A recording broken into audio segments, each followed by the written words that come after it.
L'autre jour, une cliente m'a dit quelque chose que je n'ai pas réussi à oublier. Bienvenue dans Les Beautés d'intérieur, un podcast signé Maison Alouane. Ici, la décoration n'est jamais seulement esthétique, elle raconte nos histoires, nos héritages et bien sûr notre façon d'habiter le monde. Je suis Ijlel, décoratrice et coloriste d'intérieur. Marhaban dans ce nouvel épisode.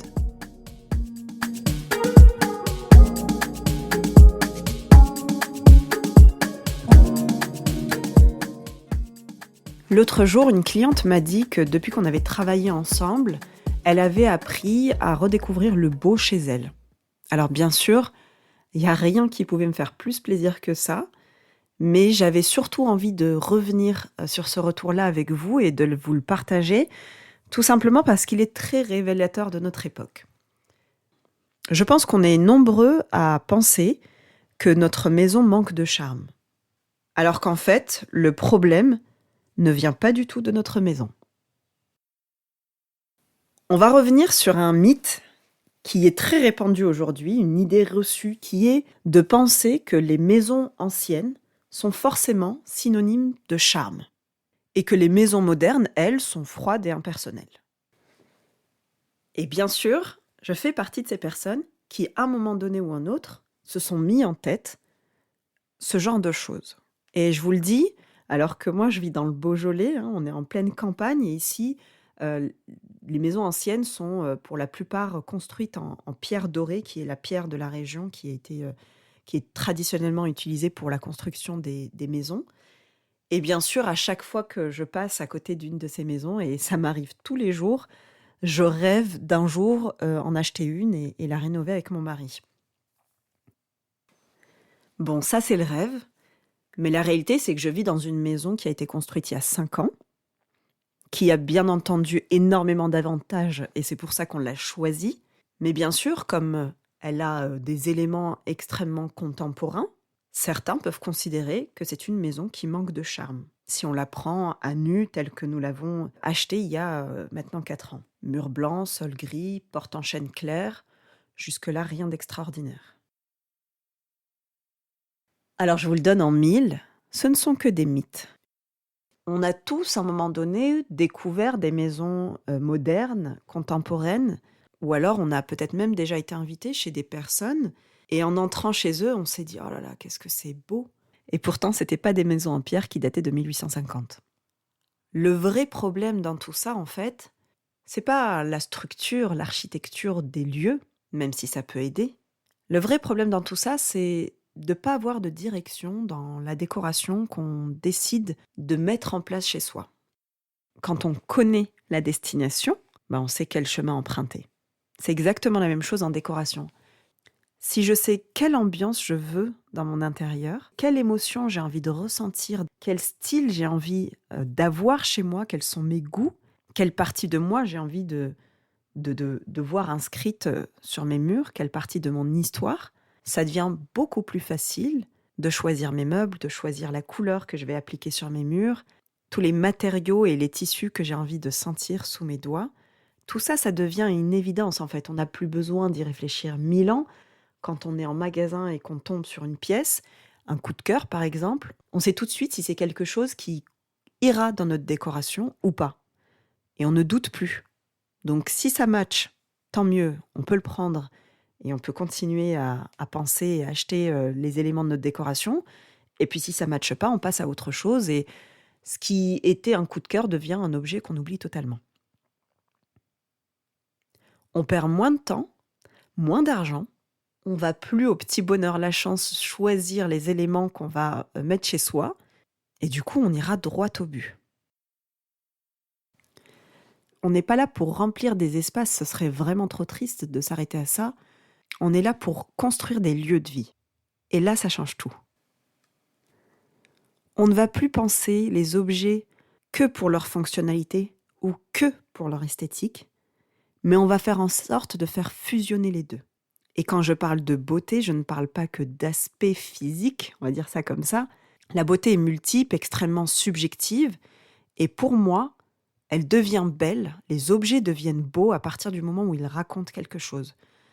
Ils racontent quelque chose de notre histoire, de notre identité. Ils font appel à un souvenir, une Madeleine de Proust, quelque chose, mais qui est strictement lié à nous-mêmes.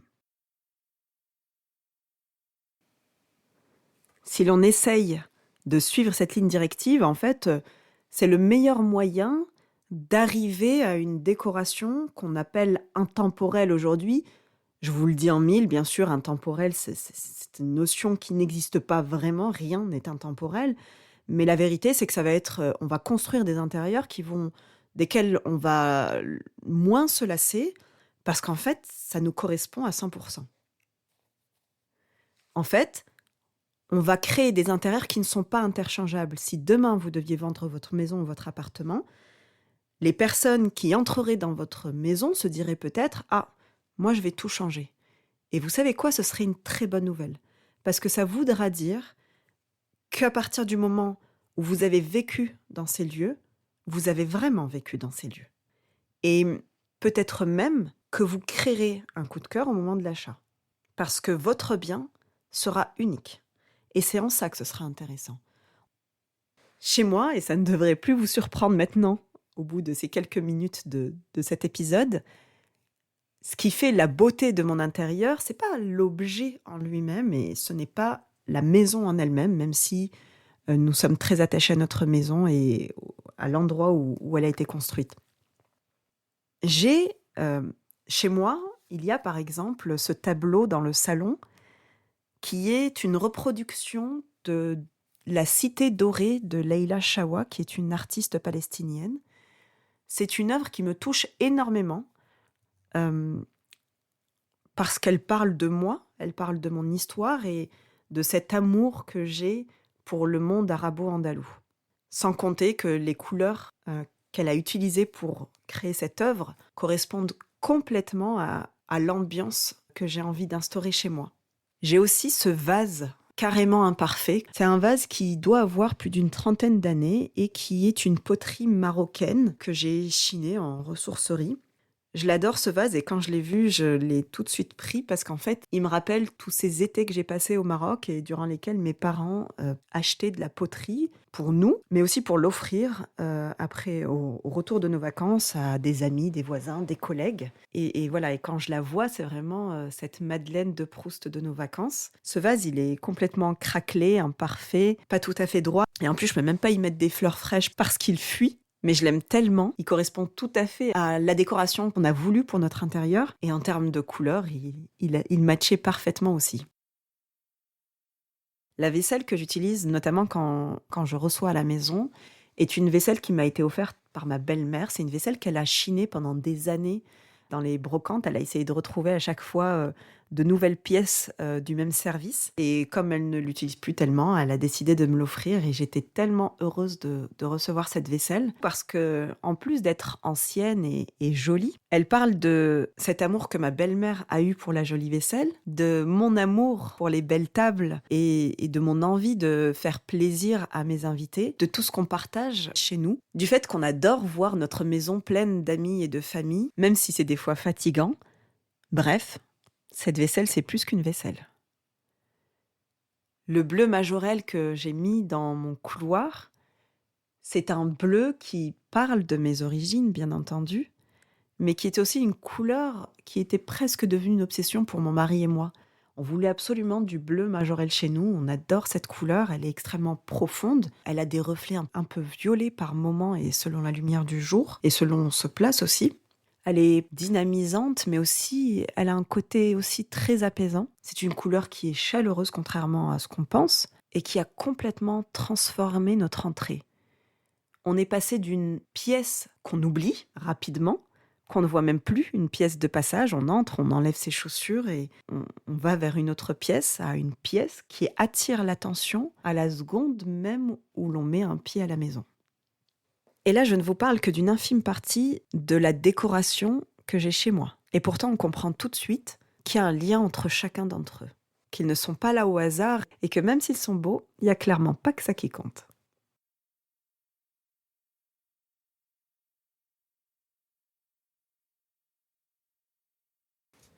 C'est bien beau tout ce blabla théorique, Mais on va passer à la partie qui est sans doute la plus intéressante. On va passer à la pratique.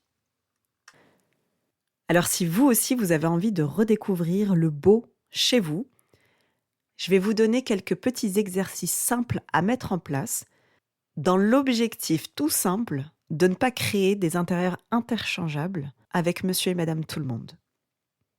Le premier exercice que je vais vous demander de faire, c'est de regarder autour de vous et de regarder vraiment votre intérieur. Pourquoi pas faire une liste de tous les points positifs de votre intérieur, quels qu'ils soient. Ça peut être le point positif le plus simple, au plus complexe ou au plus subtil.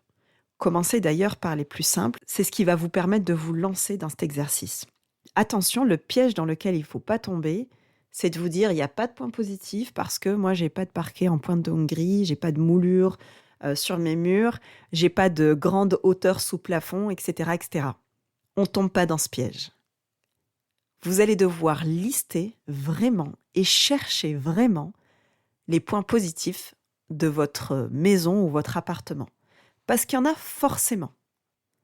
Si vous avez choisi ce lieu de vie, c'est qu'à un moment donné ou à un autre, il remplissait certains critères.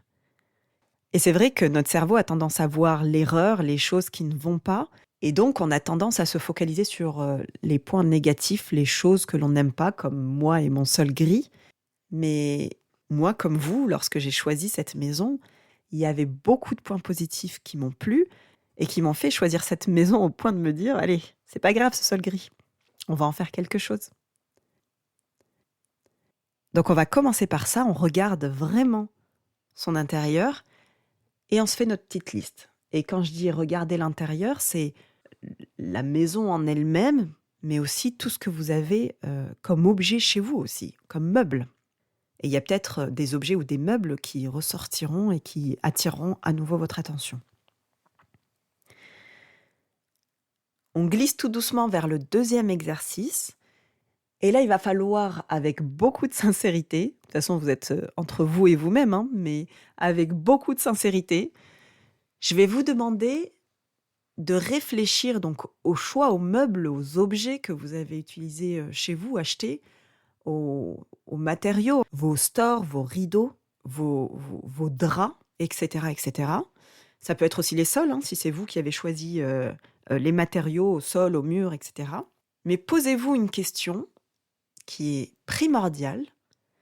Est-ce que j'ai fait des choix ou je n'ai fait que remplir?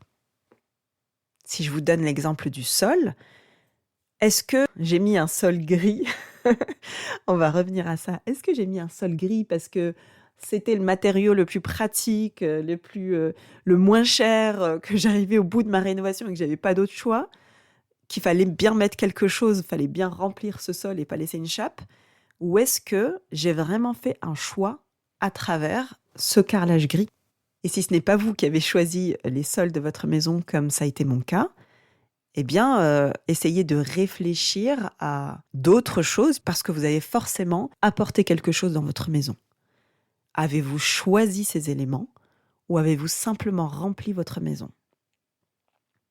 Je pense qu'assez rapidement, vous allez pouvoir faire un tri entre ce qui est vraiment important pour vous, ce qui a vraiment du sens pour vous, et ce qui a été posé là un peu au hasard, mais bon, dont on pourrait se passer. Le troisième exercice que je vais vous inviter à faire, c'est d'essayer de réfléchir aux différentes émotions que vous avez envie de ressentir chez vous. Qu'est-ce que vous avez envie de ressentir dans votre entrée quand vous rentrez du boulot et que vous posez vos affaires? Qu'est-ce que vous voulez ressentir dans votre pièce de vie, l'endroit où on partage quand même le plus de choses avec les membres qui habitent chez nous? Comment j'ai envie de me sentir quand je me couche le soir dans mon lit? Etc., etc., etc. Réfléchissez aux émotions que vous avez envie de ressentir et vous verrez que ça vous donnera une idée des matériaux et des couleurs que vous pouvez mettre en place chez vous pour atteindre votre objectif.